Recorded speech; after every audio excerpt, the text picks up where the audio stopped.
This is The Good Government Show. I don't know about you, it's easier for me to just let go and let my temper fly. You'd be surprised how many constituents contact elected officials and never hear back from them. Most things that are worthwhile take time. Leadership can make a difference, and cooperation can save money and actually, in times, save lives. Make decisions not based on R or D or independent, but make decisions based on what's in the best interest of the county of Berks. I can be courageous and kind at the same time. I can be strong and humble. Usually when elected officials get in front of a microphone, it's to talk about whatever the current problem of the day is. On this episode, we really dig down and talk about how to be an effective government leader. Welcome to The Good Government Show. I'm Dave Martin. First, help us share the message of good government by liking us and sharing us on your favorite social media. Review us and give everybody a copy of our show. We all need to talk about good government. Over the years, I've really gotten to know my friend Berks County Commissioner Christian Leinbach. Sometimes when the mics aren't on, we get into a little political debate, and we don't always agree. But on this show, we do agree about one thing. As long as we're talking, we have a chance to work together. Since I've become familiar with a lot of the issues in Berks County in central Pennsylvania, I got to check in on some good government projects. So it's great to be able to track progress, especially when a good government project continues, as you'll hear. Coming up, Christian Leinbach and his thoughts about making sure everyone is heard. And we talk about how to govern in a time when not everyone is thinking about good government for all of us. That's next. We have a new partner here on The Good Government Show, HelloNation. This is a new digital magazine that showcases the best of cities across the nation. We'd all prefer if good news traveled faster. At HelloNation, positive stories don't just get told, they get amplified. HelloNation helps businesses, leaders, and communities share positive stories that matter, building trust, credibility, and meaningful connection. Through professionally produced podcasts, digital features, and targeted distribution, HelloNation positions you as the answer regular folks are looking for, while expanding and scaling your digital footprint across the platforms that people trust. Good news deserves momentum. Your city or your business can help spread the word of good news across the nation. At HelloNation, they don't just have advertisers, they have advertisers. Editorial content from trusted community leaders and cities that are helping spread the good news. Let HelloNation lift you up and lead the conversation. Visit HelloNation.com to learn more. Once you wrap up this episode of The Good Government Show, give a listen to our friends over at Good News for Lefties. This daily podcast highlights news stories that show there's more good news out there. Other people in government are really trying to do the right thing. That's Good News for Lefties. Listen where you're listening now. Welcome back to The Good Government Show. Once again, Christian Leinbach, the County Commissioner for Berks County, Pennsylvania. Fourth or fifth appearance here on The Good Government Show. I'm not keeping track. I'm not keeping track either, but it's a good appearance every time. Here's what I do know. You are our most welcome guest, and I think we've had you on more than any other guest. So welcome back. It's always a pleasure to talk to you. Thank you. Good to be back. And one of the things I like talking about with you when we catch up is we get to explore more about what's going on in government, because we've sort of talked about the projects that you've been doing for years. But I think right now, we're recording this here at the National Association of Counties in Washington, D.C. It's the end of February. Not an easy time to be in government, is it? How do you keep the faith?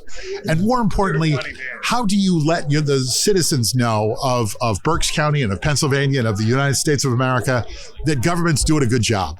Because that's not the message that's getting out there. Yeah, and there's a couple answers to that. I would have to admit that when I first got in office and someone would, attack me, I had a tendency to just jump right back. And I learned over time that that's not the way to handle anyone. Doesn't matter whether they're right, wrong, or indifferent. And I really work at trying to stay calm, listen to what people have to say, even if I think it's crazy.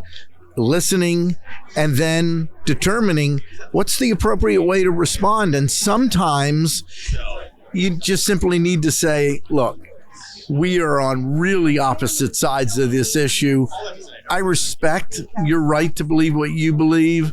I'm not going to debate you. Okay. And because what I've learned, sometimes it's easy to get into the focus on winning the argument and forgetting that as an elected official, our job is to present a vision of good government for, in my case, the county of Berks, and do everything I can to follow through, working with other partners, whether they're other counties, whether they're staff within the organization. And be quite frank, if you get the reputation of somebody that takes on every argument, no matter how stupid it is, other people say, I want to stay away. Yeah. The other thing I do... let me just summarize. Yeah, go ahead. What you're saying really is that you're older, grayer, but wiser. Hopefully I'm wiser. I am older. Yes. I am grayer. Yes. But no, that's part of our lives. Both of us, I hope, both of us. Are, yes. Thanks for bringing me into the grayer and older thing. Thank you. You learn from experience. Sure. I'm not one of those people that your mother says, don't touch the stove, it's hot. Yeah. I touched the stove, I burned my hand, and I said, I'm never going to do that again. Okay. And so I've learned a lot the hard way. The other thing I do, and this isn't for everyone, but in my Christian faith, every single morning, I pray for wisdom through the day. I specifically pray, help me be calm. Are there times in the middle of the day when you pray for it as well? There are, because it's hard. Yeah. And you're right. I would say for me, since about when President Obama hit his first midterms, yeah, and he took the opposite view of Bill Clinton when he hit his midterms. Both of them got crushed in their midterms. Sure. Bill Clinton, which is typical. It is very typical historically. Yeah. Bill Clinton said, "Okay, got the message. I'm going to work with," if you remember, it was Newt Gingrich, Yep. Contract with America. Sure. And as I look back at the Clinton era, yeah, from 92 all the way to 2000, it really wasn't that bad. No, it was not that bad. In spite of all of the Monica Lewinsky, Yes. and here's the reason. Government worked. Uh-huh. You had Clinton administration working with a Democrat, working with the Republicans and communicating. When President Obama hit his first midterms, he got crushed. Yep. And he did the opposite. He dug in. And you saw the rise of the Tea Party. I'm not excusing the far right or the far left, but since then, it seems consistently the digging in and the refusal to talk to each other, becoming less and less civil, has just continued and grow. It's easy to blame it on individuals, but I think, let's be honest, it's easy.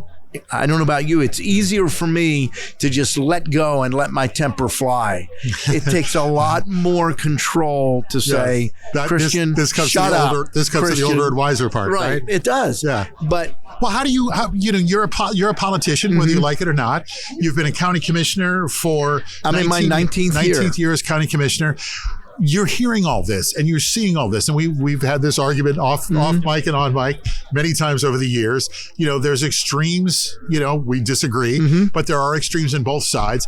You're trying to be more of a centrist in your role as county commission. How do you get that message out and how do you reinforce that message and how do you get people to listen to that message? So a couple of things. One, I'm very careful what I post on social media and how I say or write whatever I'm posting.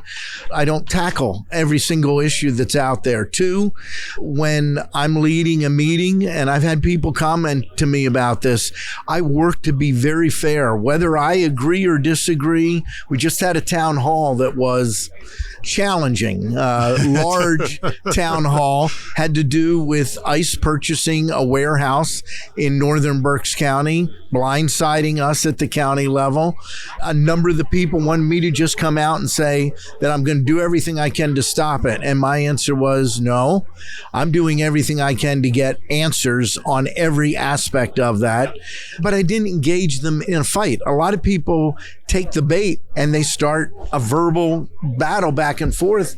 And not only do you not win, I don't think a leader builds credibility by picking the next fighting with constituents. Here's another thing. I do my best to respond to everybody who asks for a response. People contact me on LinkedIn. They contact me on Facebook Messenger. They call in on the phone, email. And in the last couple of weeks, that's meant me staying very late several nights. Yeah. And I know some others that have said to me, you're never going to win some of these people. Don't waste your time. But I can't tell you. Do you win a few over from time to time? Not necessarily, but here's what I find. I called a lady that the two of us are not going to agree at all. Yes. But I called her back, let her say her piece, and let her know what my concerns were. And we left it with, Commissioner Leinbach, I really appreciate that you called me back. You'd be surprised how many constituents contact elected officials and never hear back from them. Right. I hear that all the time. And so being willing to talk to people, even people that you know you're going to disagree with, and you know it's highly unlikely you're going to sway them, and maybe you're not even trying to sway them. You're listening to what they have to say and answering the questions as honestly as you can. I think that's important. Well, and I think that's a lesson for other county officials or other government officials is you may not agree, but at least when they walk away, they go, well, Leinbach's not such a bad guy after all. Yeah. Well, my colleague, right? I agree. Yeah. My colleague, Commissioner Dante Santoni, Democrat, when I took office, Commissioner Santoni was in the State House of Representatives, Democrat. We got to know each other. We went through a heavy duty campaign in 2023. Yeah. And so when he came into office, one of the first, I forget what the issue was. He walked over to me, he said, I'm on the opposite side of you on this issue. And I said, okay, here's my advice. Be as passionate as you want to be. Let's not make it personal. Right. Is that hard? For me, it's become a norm. But I will tell you, at times, you've got to, you're older, wiser, but what I still struggle with is if somebody blindsides you, you're not expecting them to come after you on something, and it's in person. I got to really work at that because I can feel the heat rising and saying, boy, I want to just verbally smack this person. There's a little voice in the back of your head saying, don't do it. Christian, don't do stop. it. Christian, stop. Well, there's Christian, another stop. voice says, hit him. And the other one says, don't do it. Don't do it. So let's just talk about some of the ways that you've made Berks County better. This is one of my favorite stories. I cite this all the time, is the R3 program, the recidivism program that's dropped recidivism down from the national average of 65% to like 5%. How's the program going? Just give me a quick update. Continuing to go very, very well. We are putting, I think, around $220,000 to $250,000 in it, but the recidivism rate of people who graduate from that program roughly every 9 to 10 weeks is below 10%. That's a huge improvement over the national average. The national average, I believe, is up over 60%. So I think I checked with your staff on this, and I think you've got it up to like 5%, down to like 5%. I think you're probably right. Yeah. I try to be conservative. I know it's single digits. It's single digits.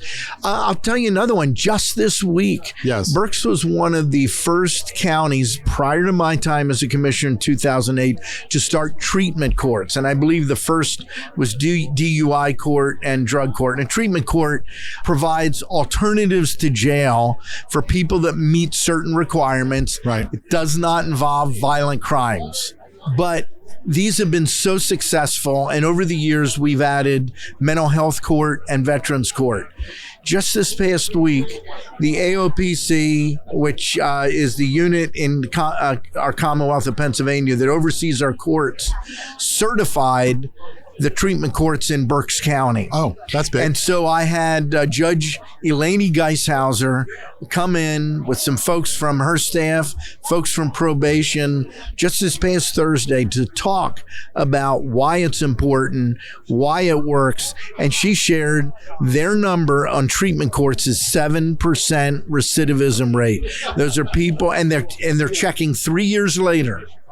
People that come through this court, they said it's a very tough system. There are some people that say, wow, I think it would have been easier to go to jail than to go through this treatment court program. So it's a real thing. Yeah. But it works. And David, isn't that what it's all about? So you're changing, just like R3, the treatment courts are changing the lives of people and their families around them fundamentally.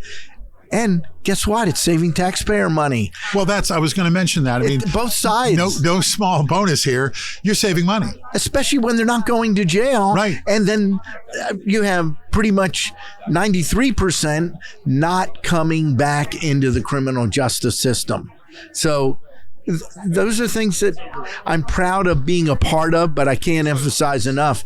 In this case, without folks in our probation office and folks in our courts and judges like Judge Johnson, who's now our president judge, first female president judge in Berks, and Judge Geishauser, without people like them, that wouldn't have happened. And the two women who are running the R3 still there? Both of them, the co-directors, Peggy and Nikki Schnabel. Yep. They're amazing. Yes, they are. I think I believe it's a week from this Monday, they're doing another one of their career fairs. Okay. And that's for people coming out of our treatment courts, right, coming out of jail.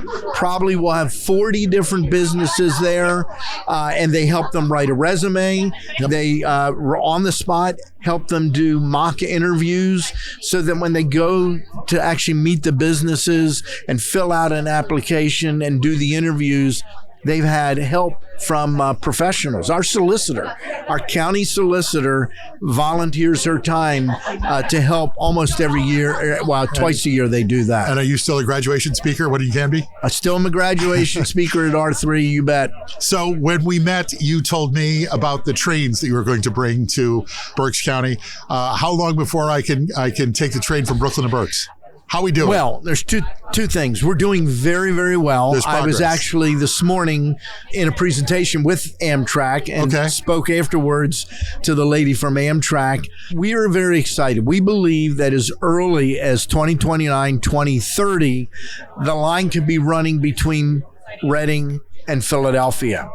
Okay. The key for Moynihan Station in downtown Manhattan is the expansion of the Hudson River Tunnel. Right. So the Hudson River Tunnel was fully, that's right. It was fully funded. It was started. Yep. The Trump administration has delayed it. I asked specifically about that this morning. The lady I spoke to believes that it is going to move forward. It's not a question of if it will be finished. It's a question of the time. Originally, it was set for 2035 completion.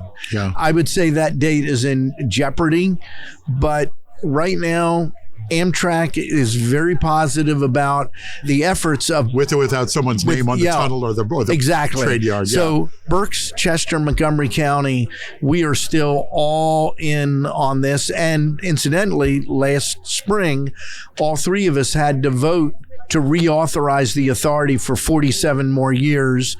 We set that in place specifically to give an opportunity after 3 years to say, is this still a good idea? And each county unanimously said yes. How do you keep focus on a project like this? This has been going on for years, and the completion date is still years away. And the other important question, in that mix is, how do you justify to the citizens spending, money and time on a project that's years in the planning and years before completion? First of all, I'll say most things that are worthwhile take time. Another lesson that I've learned in life. And they normally take... You're going to be so smart in a couple more years? In about the time I die. Okay. It takes people championing an effort and staying with it. Sometimes it's easy for human beings to see the next shiny thing and then let that go and go to the next shiny thing. Two examples of success. Our Reading Regional Airport, and I'll come back to this, about 7 years ago, talking to some key aviation people, said to me, the county needs to take a direct role in this. And I was the only one that believed that in leadership at the time. And I worked and worked and worked. And finally, in 2022, all three commissioners agreed. The authority agreed. And now we're entering our third year of direct county involvement. And we, for the first time, have increased aviation business, both use but actual aviation tenants at the airport. We're in the black. And we just brought in last year NetJets, and NetJets, I think, will probably become our largest customer. That took almost 7 years. That's a private jet service. Yeah, fractional ownership jet service. That took almost 7 years, David. Yeah. Tomorrow, I will be chairing the Mid-Sized County Caucus. That's another thing I brought up here at NACO back in 2019 for certain, saying, Berks County is too small to be part of NACO's large urban county caucus. You need 500,000 people or more. And we're too large to be part of the Rural Action Caucus. Right. There's no place for us here. And I found out, there's actually a lot of counties like that. Yeah. And so we started talking. And last year, the board of directors officially formed the Mid-Sized County Caucus here at LegCon. Is the first formal meeting of the Mid-Sized County Caucus. It takes time for things that are worthwhile, and I see the Schuylkill River Passenger Rail exactly in the same way, and I'm in for the long haul. What else you got in your back pocket? Well, right now, I'm excited working with Lehigh County, Lackawanna County, Dauphin County in the center of the state, and Berks to develop a jointly owned and operated youth detention center. And we're not talking about youth shoplifting. These are violent criminals, many of them tied directly to gangs, and we don't have good places to put them today. All of us, three of us, Lehigh, Dauphin, and Berks, have been involved with something called Abraxas in southern Berks County, a privately run youth detention center. Okay. That's a disaster.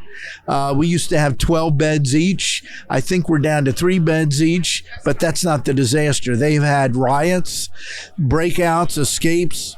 They were just recently decertified by the Commonwealth of Pennsylvania. That's not acceptable. And we're not interested in just housing violent youth. We want to do everything we can. These are minors. These are young people potentially with their life ahead of them. We are going to Which goes back to what we talked about earlier. Yeah. If you can fix it, everybody say you save a life and you save money for the people. So that's what our objective is. We're in the process right now of each county signing on to a fiscal agreement. I believe Dauphin County is already signed on. Lehigh, I believe, is ready. Lackawanna. And now we've been approached by Delaware County. Okay. Delaware County, Pennsylvania is very interested in this, and we'll see if we are able to bring them in. But so some good regional cooperation in Pennsylvania. Regional cooperation. That's how Schuylkill River Passenger Rail was initiated. We did that years ago with public transportation in Lancaster and Berks, merged the two. I really believe that's the future of local governance, especially at the county level, is getting together and saving money with regional solutions. Well, it sounds like a good solution. We're doing it already. And it sounds like good government. Even better. It sounds like good government. In central Pennsylvania, you have 2 counties that are right next to each other, Union and Snyder County. They decided they both didn't need a jail. Okay. They got rid of 2 jails, merged it into one, and immediately saved significant dollars. That's smart. That's smart governance. I know 2 of the commissioners there that were a big part of it. Joe Kantz, who is now president of our state association from Snyder County, and Preston Booth, longtime commissioner from Union County. Leadership can make a difference, and cooperation can save money and actually, in times, save lives. All right. Are you ready for the questions? Go for it.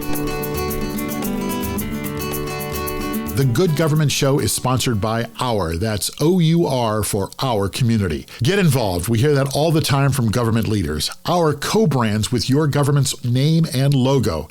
Your staff and the people you serve are connected and part of your community. From any device, your members provide reliable data and meaningful feedback. Ask a question like, do we want more parkland or better homeless services? More engaged conversations come through the Our app. Visit Ourco, that's OURCO.com, and book a demonstration. After you get done with this episode, hear more good government stories with our friends at How to Really Run a City. Former mayors Kasim Reed of Atlanta and Michael Nutter of Philadelphia, and their co-host, journalist and author Larry Platt, talk with guests and other mayors about how to really get stuff done in cities around the nation. Check them out where you're listening now or through their nonprofit news site, thephiladelphiacitizen.org/podcasts. We've asked these questions before. I'm going to give you a little spin, but we're going to start with the same question. What's good government? 19 years as county commissioner. What's good government in Berks County? What's good government in America? Two different things, I think. Good government. No, good government should be the same everywhere. Good government in Berks County is a county leadership that listens, but also takes the time to research, think for ourselves, bring good people on our team, keep them on our team, and then make decisions not based on R or D or independent, but make decisions based on what's in the best interest of the county of Berks. And I will add, it means allowing your colleagues to disagree with you. And to say, you and I've talked about this, we can passionately disagree. There's nothing wrong with passion. Right. Let's not make it personal. And I can be courageous and kind at the same time. I can be strong and humble. And I think that's what good governance needs to be. And unfortunately, it's in really short supply at multiple levels of government. And what are you doing about that? What I control is me and the things that are around me. I take a breath. I don't get excited. That's right. And hopefully some people will learn that that's how you get things done. That's how you make a difference. And I believe it's one of the reasons I'm here in my 19th year. People don't generally like people that are a bull in a china shop. Sure.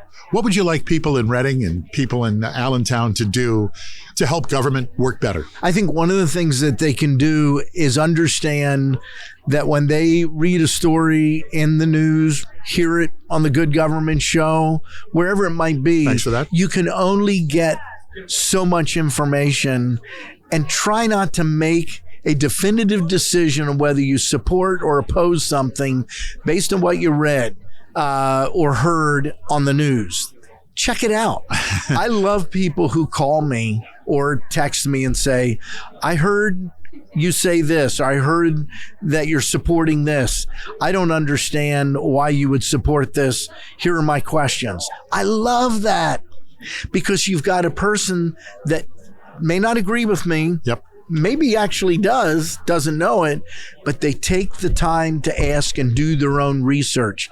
Today, more than any time in my life, people have become lazy and they tend to follow people, whether they're following a president blindly, they're following a priest, following a pastor, following a school teacher. The good people, the smart people dig in and find out what it is that's going on, determine what they believe, why they believe it, and then are able to defend what they believe, but at the same time, continue to listen. Because I'm often shocked. I listen and I say, you know what? I didn't know that. Yeah. Even though I'm the person that's supposed to know everything. Clue, I don't know everything. Not close. But that's good. That's good governance. You should have called me. Yes. Not running around and saying everyone else is an idiot and I know everything. Right. And we all know people that do that. That is damaging. That's damaging to government. That's damaging to how people view government. And in the end, I think it's damaging to whatever area of government a person oversees. How do you stay inspired? So a couple of things. My faith is a big part of my inspiration. I believe I'm called to be a good example. The famous line from Ronald Reagan, which is actually from Matthew chapter 5, a city on a hill. And the idea of a city on a hill, a bright city on a hill, is people see it and say, wow, that's something that I'm proud of or I want to attain to. That's one. But I think the other way that we need to learn, I have to continue to work on, is that we don't have to respond to everything that's thrown out there. And that's hard for me even now. That's the keyboard warriors, I feel right? like I've got to, this issue's come up, that issue's come up. I remember when I first took office, I think you met Mary Buer. She was with me for 14 years. She was my fantastic. executive assistant, great lady. She's retired now. Yes. Early on, she said to me two things. Christian, you can't meet with everybody, Yes. and you can't solve and take on every battle. Good. And I said, It's you know nice what? to have someone smarter than you in the outside office. You're right. And so you have to pick what it is that you're going to go after. One of the things that I do and my colleagues do now, and I didn't do until maybe 6 years ago, every year we present our goals for that year publicly. We did that 2 weeks ago in the county. And I rate on a grade scale how I think I did on my goals for the prior year, and then I put it up on my website. We put it up in PowerPoint on the county website. How'd you do last year? I think overall pretty well, but there was a couple. Are you a tough grader? I'm a tough grader. Okay. On transportation, a B. Yeah. On the jail, and a B because there were some projects that I wanted to see go forward that didn't. They're delayed. On the jail, I gave myself a C because I, at the beginning of the year, was saying I think we need to restart the project to build a new jail.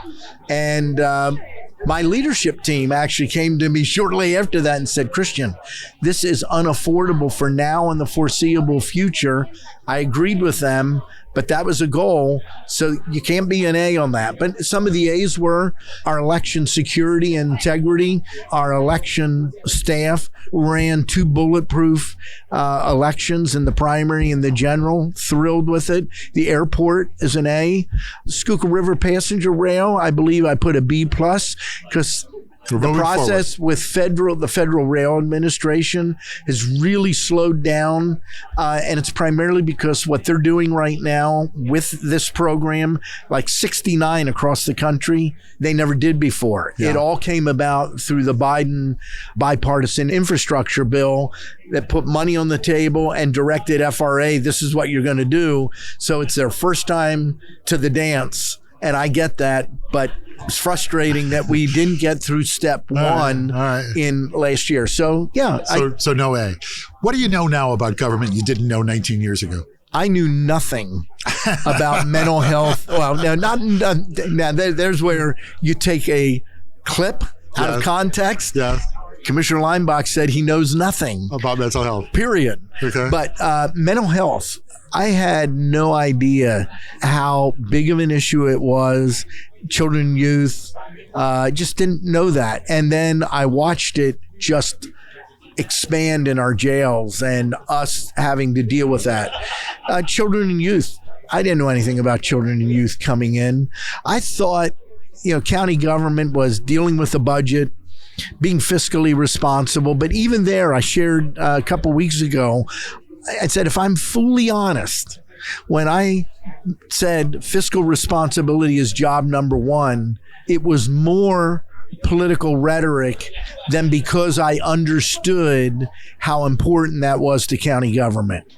I now understand that. Our bond rating that we've had since 19 is critical. So there are things that I just flat out didn't know. I never thought I'd be involved in restoration of railroad. I never thought I'd be involved in the airport. Yeah. The railroad, in my first term in office, study came out and it never went beyond the study. It was the infamous tolling of Route 422. It was DOA. And I thought, I won't see that again in my lifetime. I was wrong. So part of it is being aware of what's going on and asking the question, where's the greatest opportunity for my community to succeed, and then putting my energy behind those things. Okay. If everything's a priority, nothing's a priority. What's the one thing you'd like the listeners to know about government that they don't know? The one thing.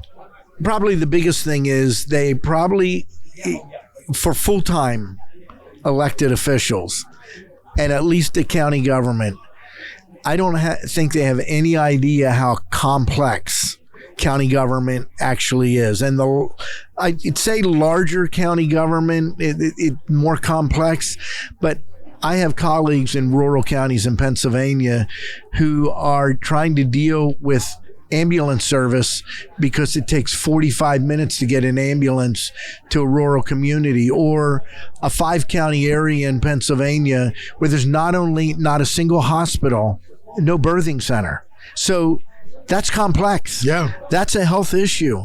I don't think the average person realizes what it is a county commissioner is dealing with.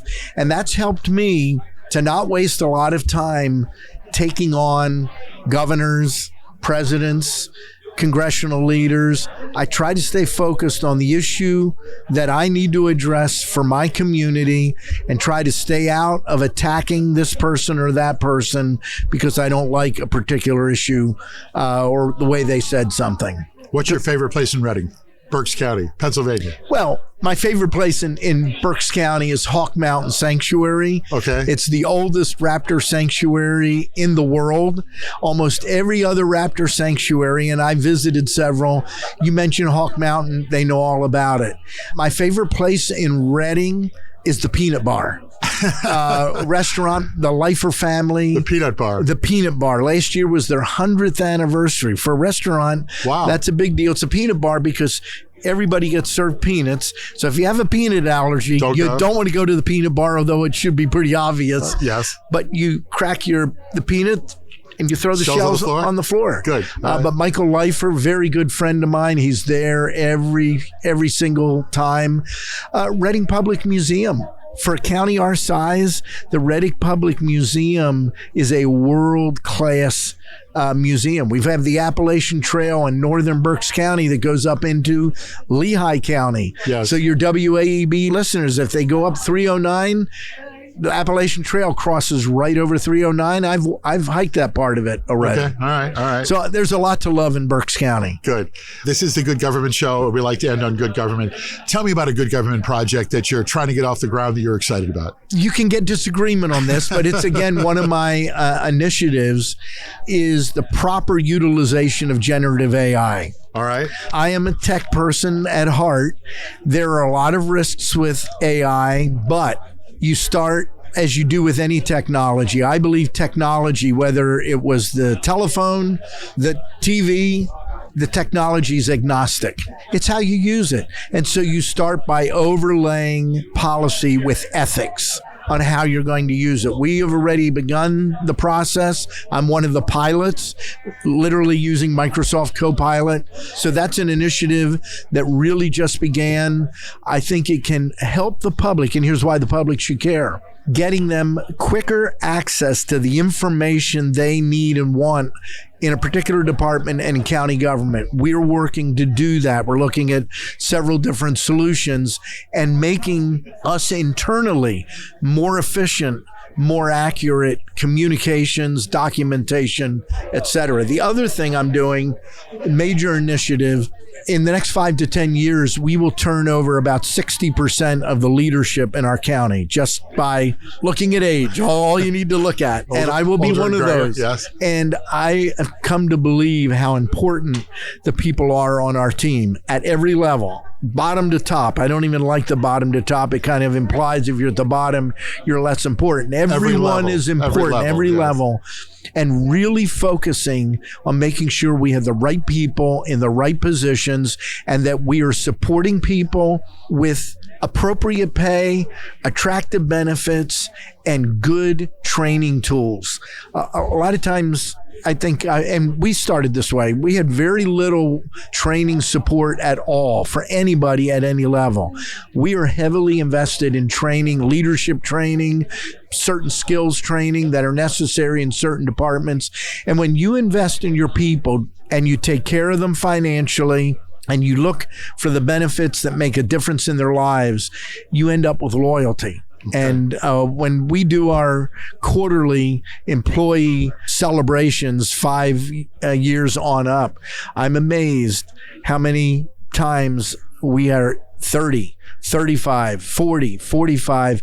I remember so far one person at 50 years. You're the kid. Yeah, and I'm the kid. Okay. Those are two initiatives that I think are vitally important and make a difference for our county. Well, speaking of loyalty, you are a loyal friend of the Good Government Show.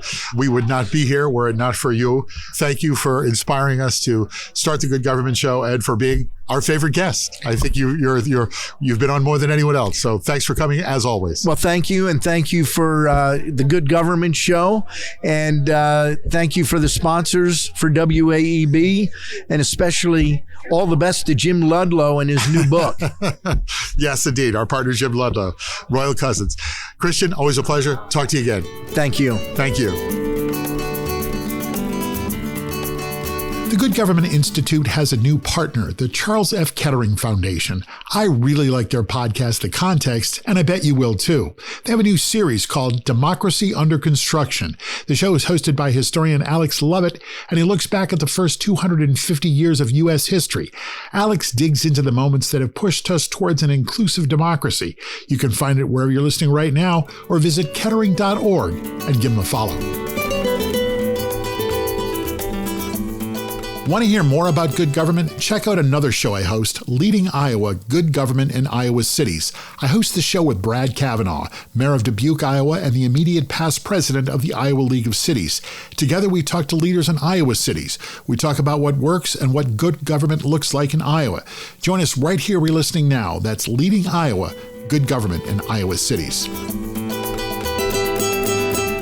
Be as passionate as you want to be. Let's not make it personal. That's great advice from Berks County Commissioner Christian Leinbach. As you heard, one of the first good government stories we told on this show is about the Berks County program R3. Glad to hear it's still going strong, and they've expanded on the program. Good government in action. Transportation is at the top of every government official's list. Christian is working on both planes and trains. Mostly, he's planning for the future. And working with neighbor counties to help save money and pool resources, again, more good government. Here's some insight into one of the projects. Christian said, and I quote, "We're changing the lives of people and their families around them fundamentally. And guess what? It's saving taxpayer money." That's his quote. Isn't that what government is supposed to be about? Another good conversation with Berks County Commissioner and the best friend of this pod, Christian Leinbach. Well, that's our show. Thanks for listening. Please like us and share us with your friends and review us right here where you're listening. And check out our website, goodgovernmentshow.com, for extras. Help us keep telling stories of good government in action everywhere. Join us again for another episode right here. I'm Dave Martin, and this is The Good Government Show. The Good Government Show is produced by the Good Government Institute, a nonprofit organization promoting civic engagement and civic education. All donations to the show help promote trust in government. You can donate at goodgovinstitute.org. That's goodgovinstitute.org. Executive producers are Jim Ludlow, Dave Martin, that's me, and David Snyder. Jason Stershik is our editor and producer. Join us again to hear good stories about our government right here on the Good Government Show.